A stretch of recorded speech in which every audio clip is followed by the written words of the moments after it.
¿Qué tal, Hugo? ¿Cómo andás? Gabriel? Arrancando una nueva edición de Mesa de Periodistas con una ausencia, un amigo que está lejos.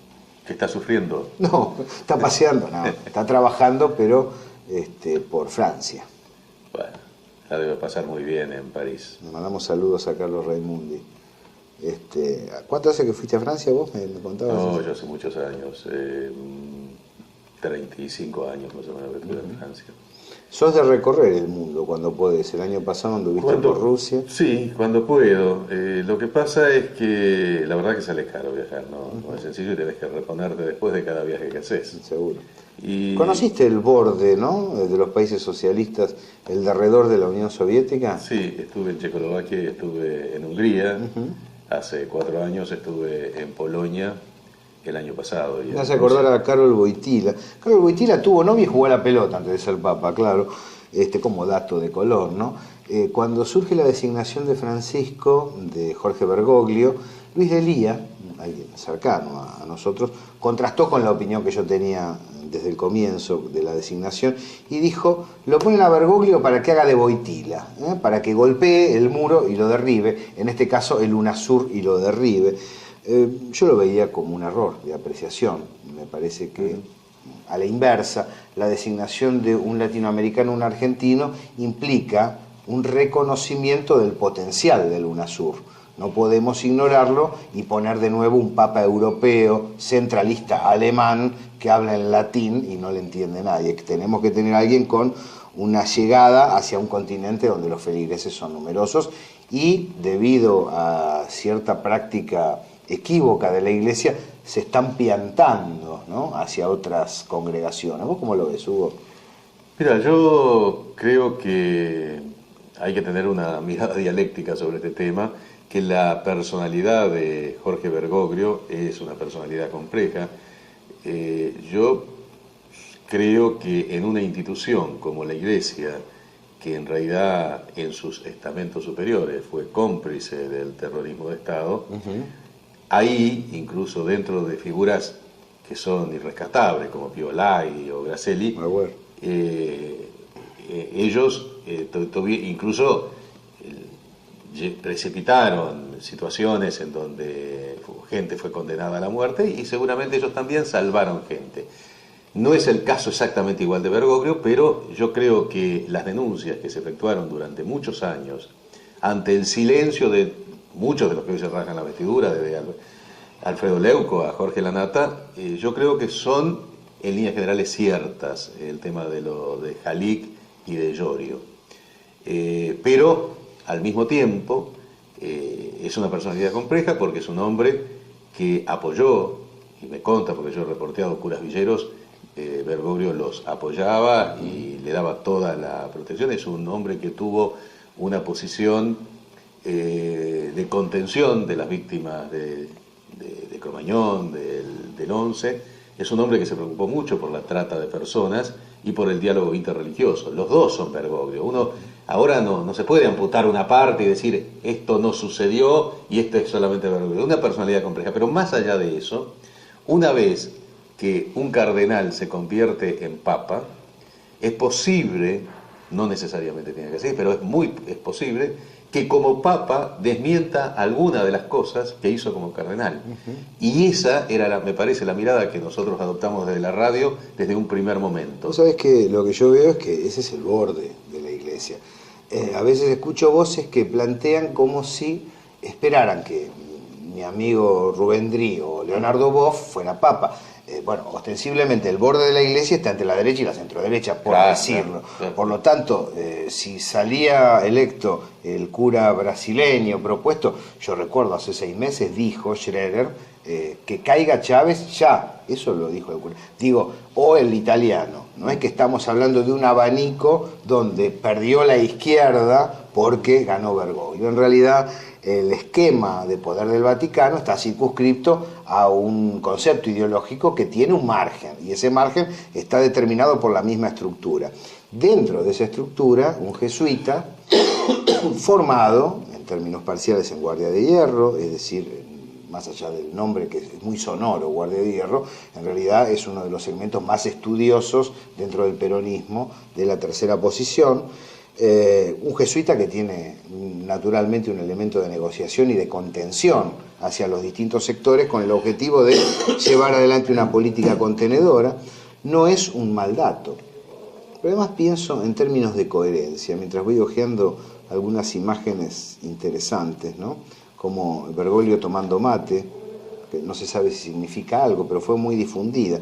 Mira, me parece que en ese aspecto, algunas de las notas que manda desde Colombia Eduardo de la Serna, el cura Eduardo de la Serna, de la Opción por los Pobres, él no era alguien muy favorable a Bergoglio, pero una vez elegido ha dicho que al lado de todas las alternativas que se barajaban, Bergoglio dice algo así, es como Maradona, Messi, Ronaldinho y Pelé juntos.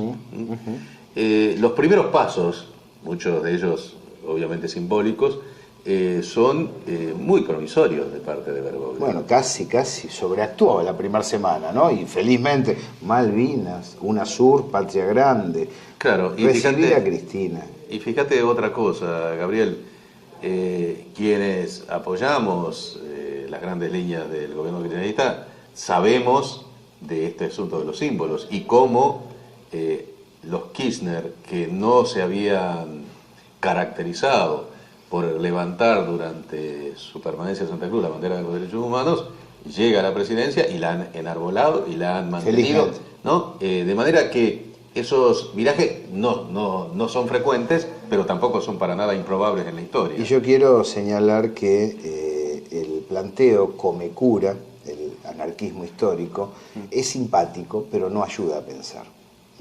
Aquí hay una serie de factores que plantean una especie de bandera digna, pero hubieran dicho lo mismo de cualquier prelado, de cualquier hombre de la iglesia, puesto que lo que están en contra es de la estructura eclesial. Ahora bien, si nosotros observamos los planteos sobre la homosexualidad, sobre el casamiento gay, del conjunto de las congregaciones, porque parece que fuera la Iglesia Católica la única que plantea eso, si vos hablas con algunos amigos que yo respaldo en su lucha en Medio Oriente, islámicos, nosotros les hemos preguntado por la homosexualidad, dicen, bueno, nosotros respetamos a los que tienen esa enfermedad, esa es la respuesta. Los ortodoxos judíos, vos lo sabés, no son para nada tolerantes. En ese sentido, que la Iglesia Vaticana... En realidad los ortodoxos de cualquier religión no son para nada tolerantes en ningún sentido. Y el otro tema que me parece interesante señalar es que la viga, ¿no? En el propio y en el ajeno. Acá lo único que puedo decir es que uno se sintió satisfecho de entradita, hicimos el primer artículo sobre el tema relacionado con la estrategia del Vaticano, satisfecho por esta designación en lo que encarna en América Latina y para Argentina. Yo no pertenezco al Vaticano, ni pertenezco a la estructura eclesial. Deberían estar más preocupados aquellos que, estando en sectores gremiales, tienen a Gerardo Martínez al lado. Digo, ahí tenés un problema, porque no estás construyendo desde la visión estratégica, es tu propia organización la que tiene a ese hombre sentado al lado. En ese sentido me parece que hay que tener más coherencia. La gente que desde el peronismo, desde el radicalismo, cuestionó la designación de Bergoglio, debe mirar en derredor para decir, por lo tanto, en nuestra propia fuerza no vamos a tolerar a fulano, a mengano y a perengano, ¿no? Sí, yo creo que me parece que lo que reveló la designación de Bergoglio, la reacción inmediata, es de alguna forma, primero de repudio de buena parte de los sectores del gobierno, que revela justamente un tema muy grave de construcción política que lo analizamos el otro día. En la presentación de la señal aquí en la Federación. Claro, porque no es posible que no se piense con cabeza propia, que es necesario que Cristina baje la línea para ver, y vos viste la situación que quedaron cada uno, verdaderos saltos ornamentales. Lo que dijeron ayer tenían que decir lo contrario hoy. Y me parece que Cristina estuvo muy bien como muy inteligente, rápida. Reflejos. Sí, por supuesto, muy rápida de reflejo. Pero yo he visto a muchos de los soldados, ¿no? Esos que van al frente, es decir, tienen el cassette y no lo cambian aunque la situación cambie. Yo no voy a hablar en términos necesariamente de construcción política, que lo que estás haciendo me parece adecuado, sino trasladar eso a lo comunicacional. A mí me preocupa muchísimo. Es decir, Cristina tuvo que desarrollar medidas tales como la recuperación de YPF, durante 4 días en contra del propio esquema comunicacional, que le decía, no, eso es una versión que tiran los españoles para hacernos pelear con Europa. Un disparate. Desde la señal sostuvimos esa información de comienzo a fin hasta que ella misma lo anunció. Ahora pasó algo parecido con el Papa. Coincido en lo que decís, Hugo, y me preocupa el aspecto periodístico. ¿Cómo puede ser que no haya un desarrollo profesional en derredor del gobierno nacional que pueda interpretar cabalmente lo que el gobierno hace, ¿no? Vamos a una pausa.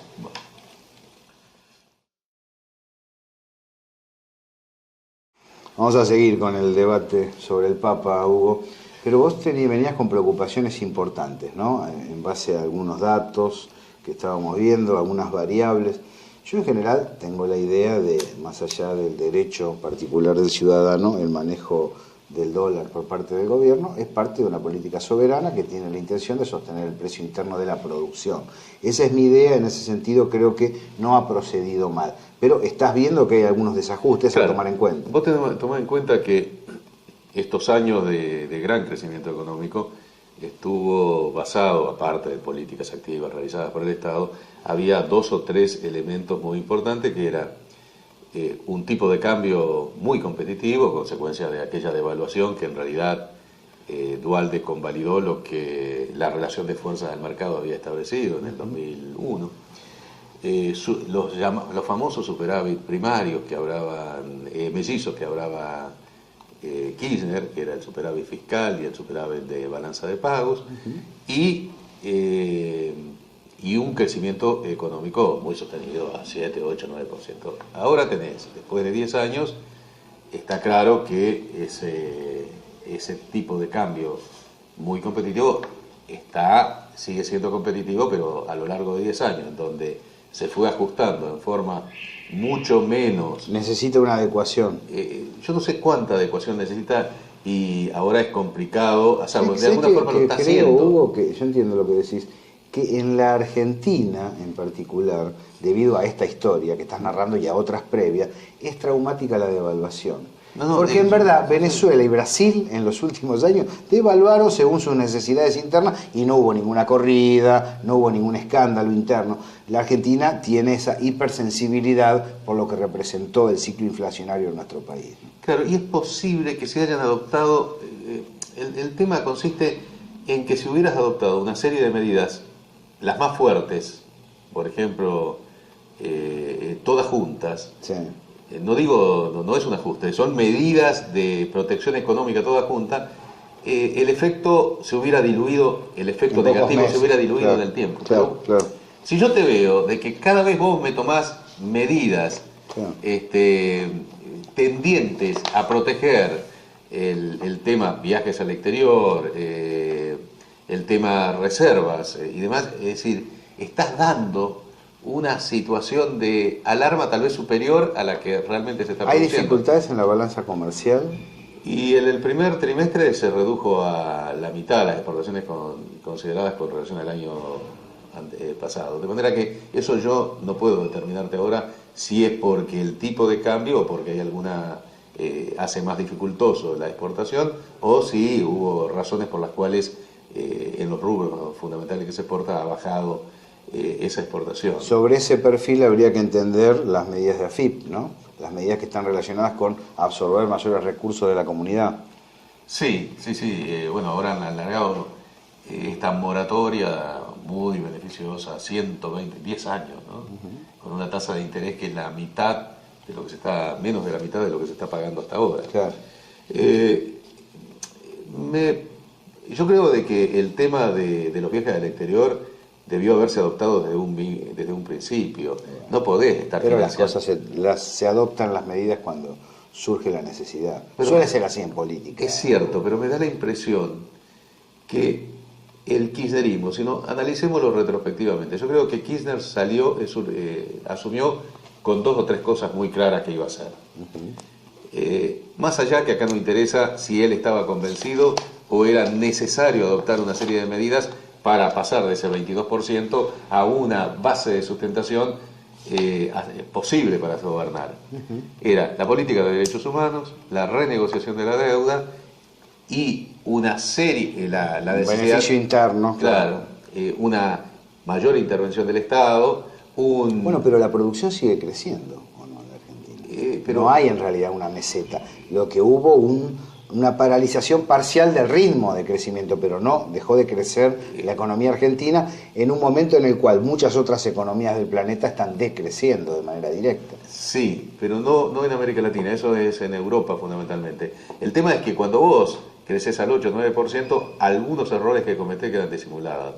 Cuando creces 4. al 2, 3%, porque vos tenés un crecimiento vegetativo entre 1,5 a 2%, es decir que cuando creces el 2%, en realidad estás compensando el propio crecimiento de la población. Tenés que crecer arriba del 2% a los efectos de empezar a ver cómo distribuís entre los que ya están. Y en ese aspecto estamos, el año pasado no se creció, este año se habla del 3%, 3,5%, algunos dicen 2,5%, otros 4%, pero estamos a menos de la mitad de lo que crecíamos cuando la cosa andaba bien. Es cierto que no íbamos a poder crecer indefinidamente al 8 o 9%. Al mismo tiempo eso te origina que no crezcas en la absorción de mano de obra, de personal ocupado. Sí, tal vez además se dejó de lado en ese momento de crecimiento un equilibrio en el reparto interno, porque ahora se complica más. Cuando hay menos torta para repartir, pero fíjate, hay más gente aferrada al control de lo que ha logrado. Fíjate, Gabriel, si estamos hablando de la capital, que es el estado más rico del país. Fíjate que desde hace unos meses la cantidad de locales cerrados que hay. Fíjate que esto no pasaba. Este es un síntoma de que hay algunos rubros de la actividad en que la rentabilidad que tiene no soportan los gastos y fundamentalmente los alquileres que no han bajado. ¿Esto se resuelve con una devaluación o es uno de los elementos? Una devaluación. Me da la impresión que... Pero digo, cuando hay dificultades de actividad interna, lo que se logra es un equilibrio de precios con respecto a los mercados externos para impedir cualquier variable importadora, ¿no? Sí, posiblemente se pase a un desdoblamiento del mercado. Yo no soy de los que cuando polemiza con alguien le dice devaluacionista como un insulto. En realidad pienso que las herramientas son herramientas y lo que puede ser bueno en una instancia puede ser malo en otra. Depende del interés nacional y del control de la economía, de los resortes básicos que tenga el Estado. Sí, en líneas generales las devaluaciones en la Argentina han producido una transferencia de ingresos importantes de los sectores asalariados hacia los sectores del capital. Pero también sostuvieron parte de la producción. De otro modo, cuando se planteó el falso 1 a 1, lo que hubo fue un aplastamiento integral de la producción, una apertura a Brasil y a tigres asiáticos que deterioró plenamente la producción local, ¿no?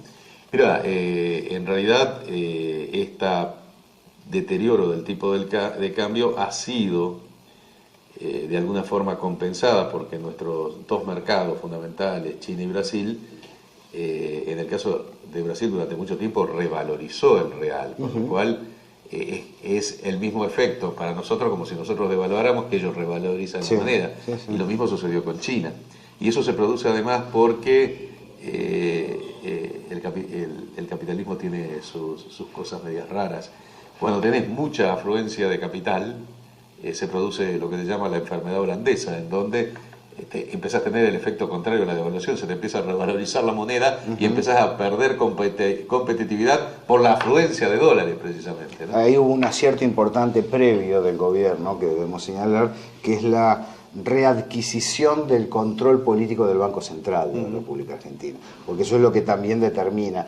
Ahí está la discusión original, que vos conocés, de Forja, sobre la generación del Banco Central, cuando Jauretche y compañía dicen no necesitamos un peso fuerte ni débil, necesitamos un peso productivo, es decir, el adecuado, en el tono justo para lograr incentivar la producción. Ahora, frente a estas dificultades, lo que se observan es que no hay un Ministerio de Economía que focalice el control de las tácticas, ¿no? Hay una gran variedad de opciones. Una cabeza de equipo. Todos estos que están ahí dando sus opiniones deben estar, una vez discutidas, analizadas, debe haber alguien que las oriente. Ahí está Moreno, está Mercedes Marcos del Pont, está Kicillof, está Lorenzino, y algo también muy importante y que hace un cambio. Kirchner tenía criterio propio en materia de... Vos decís que Cristina, ¿no?